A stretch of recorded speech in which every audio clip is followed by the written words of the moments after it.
Bueno, a continuación vamos a desarrollar durante esta segunda clase la vaginosis bacteriana, que es dentro de las infecciones endógenas del tracto genital inferior femenino la más frecuente de todas. Bueno, como dijimos, como sabemos, la vaginosis bacteriana es una infección endógena y es consecuencia de un desequilibrio que se produce en el ecosistema vaginal, o sea, es desplazado el lactobacilo de la microbiota vaginal habitual y esta microbiota es colonizada, ¿sí?, por microorganismos que forman parte de la denominada flora GAM, que ahora vamos a ver cómo está compuesta. Es la infección más frecuente del tracto genital inferior y representa entre un 20 y un 30% de estas infecciones, aunque hay trabajos que hablan de una prevalencia que podría llegar hasta un 50%. Cerca de la mitad de las mujeres pueden ser asintomáticas, pero el índice de efectos negativos de la vaginosis bacteriana es similar, tanto en las pacientes que refieren síntomas como en aquellas que son asintomáticas.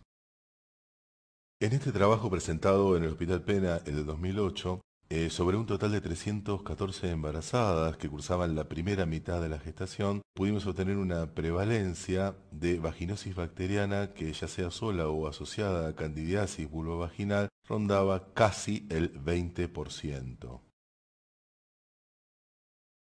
En un tamizaje que habíamos realizado previamente entre junio del 2003 y junio del 2005, ya en el último trimestre de gestación, entre las 33 y 37 semanas, ¿sí?, habíamos obtenido una prevalencia que superaba apenas el 23%, o sea, más o menos se mantenía estable entre un 20, 20 y pico por ciento la prevalencia de vaginosis bacteriana en el embarazo, con las implicancias obstétricas que eso conlleva, ¿no?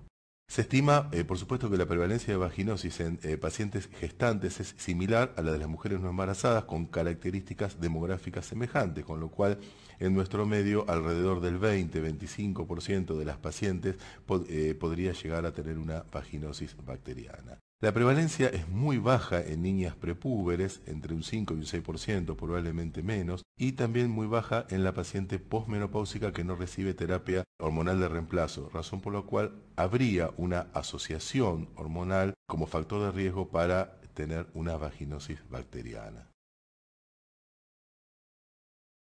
Bueno, pasemos a la etiología de este cuadro endógeno. Habíamos hablado de que lo que se produce es un desequilibrio cual y cuantitativo en el contenido bacteriano vaginal, en donde el lactobacilo que debería predominar en esa vagina sana es desplazada por lo que la autora Alicia Farinati propone como flora GAM.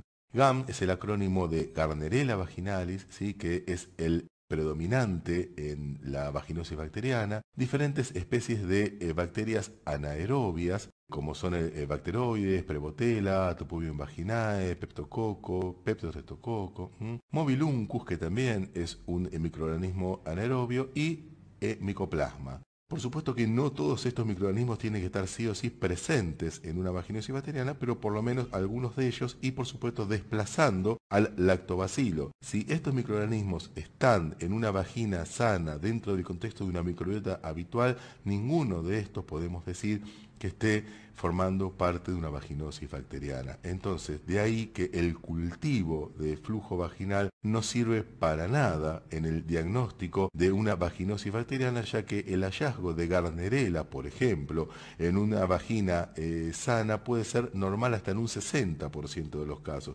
con lo cual si no está desplazando al lactobacilo no podemos hablar de vaginosis bacteriana. En la patogénesis de la vaginosis bacteriana, lo primero que ocurriría sería la disminución en la cantidad, ¿sí?, en el inóculo de lactobacilos, ¿sí? Una vez que los lactobacilos disminuyen, va a disminuir, por supuesto, la producción de peróxido de hidrógeno, también la de ácido láctico, ¿sí? Entonces lo que vamos a tener es un aumento del pH vaginal, y al haber una disminución del peróxido de hidrógeno, aquellas bacterias catalasa negativas que no podían desarrollar en ese medio, lo van a poder hacer, por ejemplo, Gardnerella vaginalis. También va a haber una colonización con microorganismos anaerobios, como habíamos mencionado en el slide anterior, responsables de la liberación de aminas volátiles, como son la putrescina, la cadaverina y en particular la trimetilamina, con su característico olor a pescado podrido, que lo hace tan característico, valga redundancia, de este proceso infeccioso.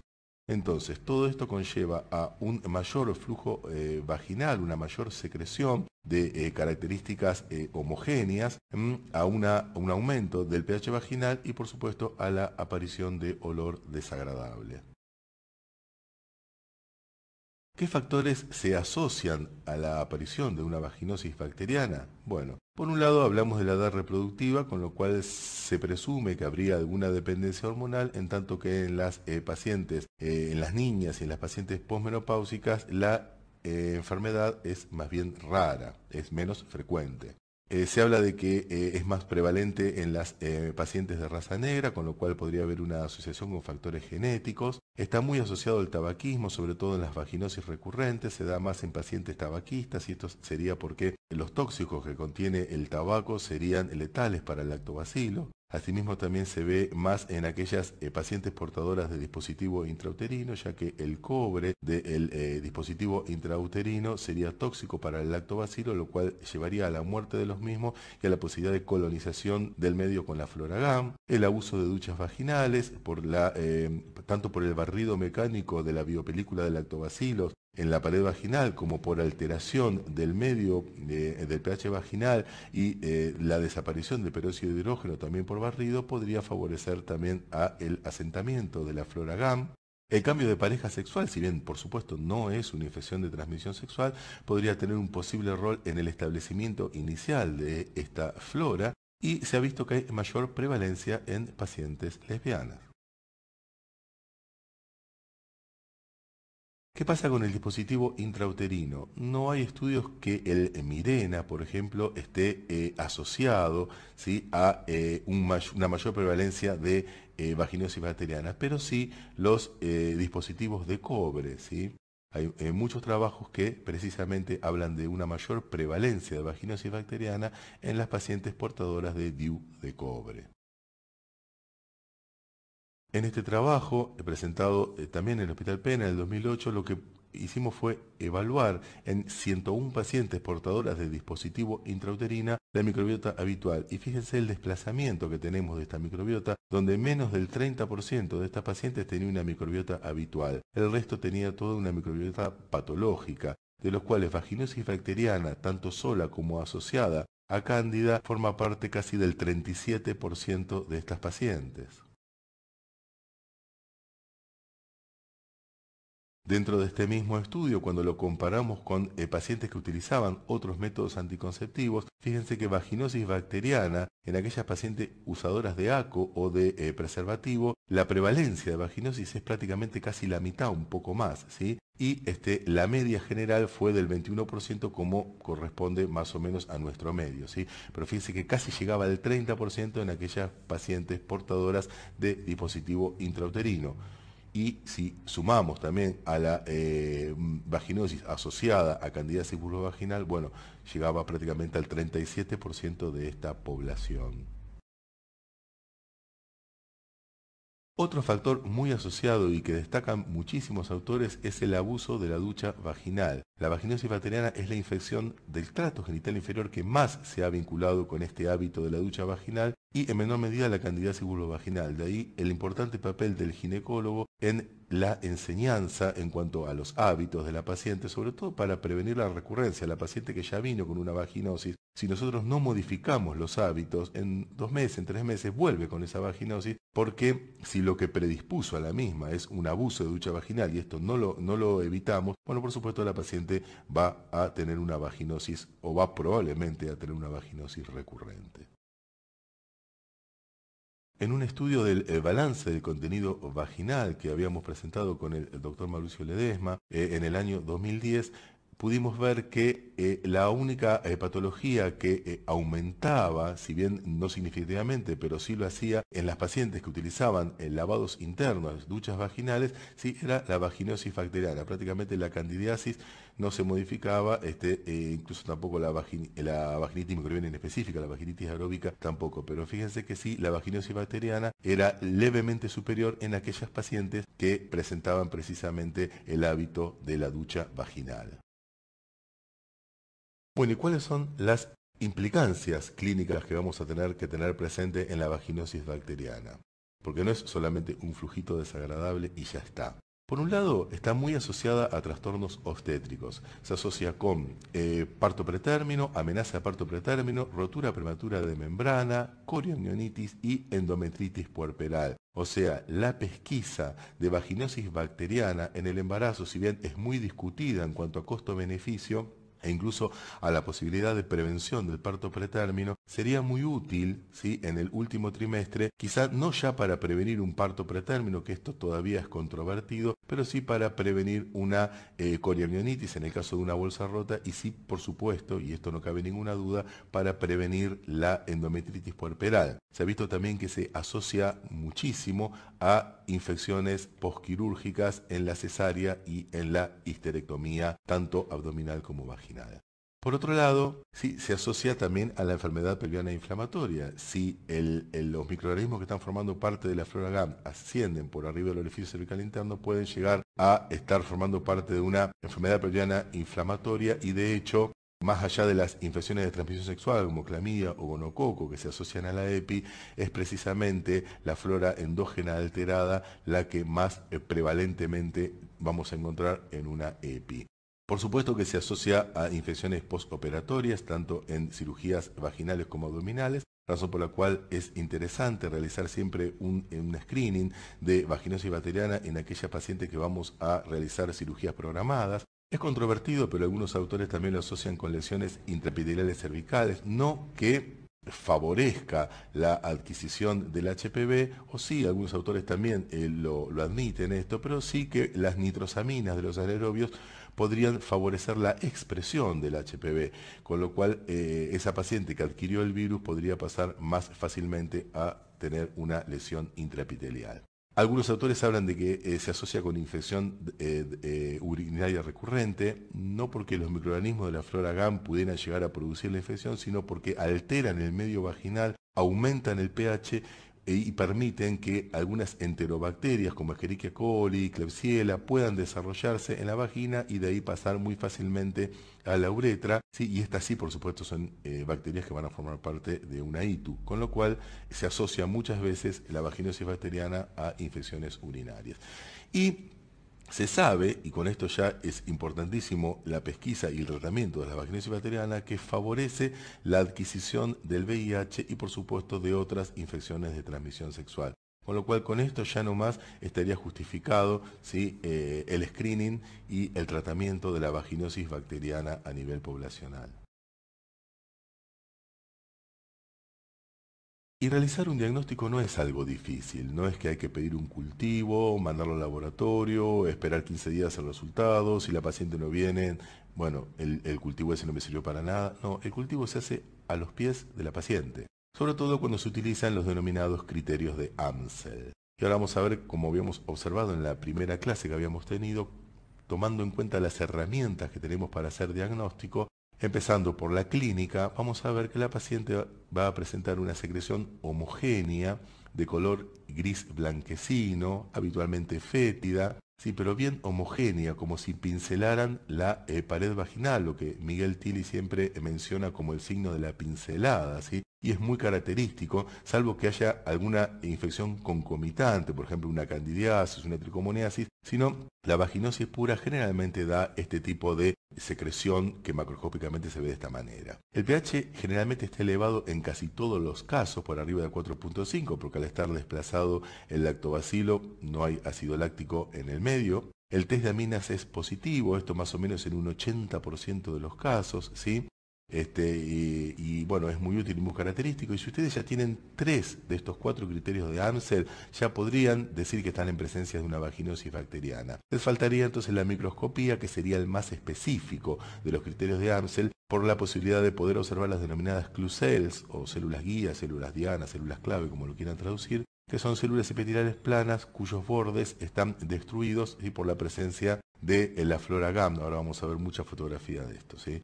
Además vamos a ver ausencia de lactobacilos, o sea, no vamos a ver los característicos bastoncitos que habíamos hablado en la clase anterior. Podemos observar la presencia de Mobiluncus, que son estas bacterias que van a tener un movimiento muy característico, ¿sí? Parecen como epilépticos los bacilos, eso porque se mueven muchísimo, ¿sí? Por supuesto que va a haber un predominio de flora cocobacilar, es como si ustedes vieran que en el preparado, ¿sí? Hubiera una textura arenosa, ¿sí? En el fondo, ¿sí?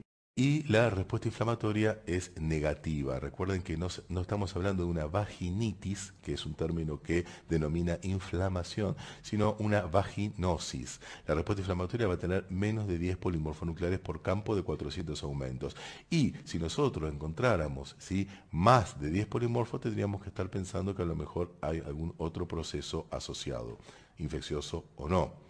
Esto no significa que no haya mediadores de la inflamación, que no haya producción de interleuquinas, sí las hay, pero no de interleuquinas quimiotáxicas que puedan aumentar la respuesta inflamatoria que se haga evidente en la microscopía en fresco, razón por la cual la respuesta inflamatoria siempre va a ser negativa en una vaginosis bacteriana pura.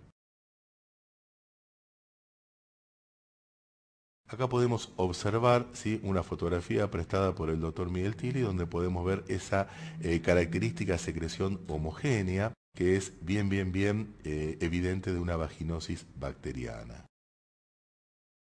Con respecto al pH es muy importante la medición del pH, ya que en un trabajo que habíamos publicado en el 2005 en la revista DST, en San Pablo, sí, pudimos observar, comparando pacientes con y sin vaginosis, que el pH vaginal alterado estaba prácticamente casi siempre presente en la paciente con vaginosis bacteriana, con un alto valor predictivo negativo, de más del 98, de casi el 99% el valor predictivo negativo. ¿Qué significa este valor predictivo negativo? Que cuando el pH está por debajo de 4.5, tenemos un 1% de posibilidad de estar en presencia de una vaginosis bacteriana, o sea, prácticamente no existe. O sea, la presencia de un pH vaginal normal prácticamente nos descarta vaginosis bacteriana, al no haber desplazamiento de la flora lactobacilar productora de ese ácido láctico que nos permite ese pH.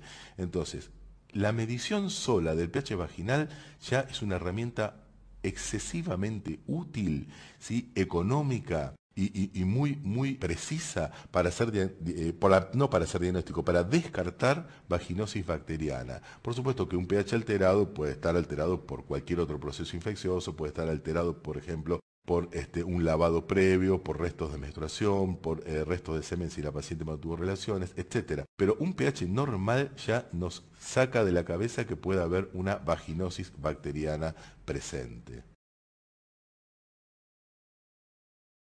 Y es así que unos años más tarde, también en la misma revista, publicamos un trabajo, ¿sí? Donde la posibilidad de realizar la automedición del pH por parte de la paciente permitiría que ella pudiera concurrir, ¿sí? En el caso de que el pH estuviera alterado, a su ginecólogo para hacer por lo menos un test de amina y una microscopía en fresco y de esa manera determinar si estuviera presente o no la vaginosis bacteriana. Y de esta manera, sobre todo en poblaciones de riesgo o en aquellas en las cuales sería interesante hacer una pesquisa, como son las pacientes embarazadas, sería una herramienta útil. Ustedes en la fotografía de la izquierda van a ver que se trata de un guante manopla con un medidor de pH en la punta del dedo índice, con lo cual la paciente mediante un breve tacto puede realizarse una medición del pH vaginal.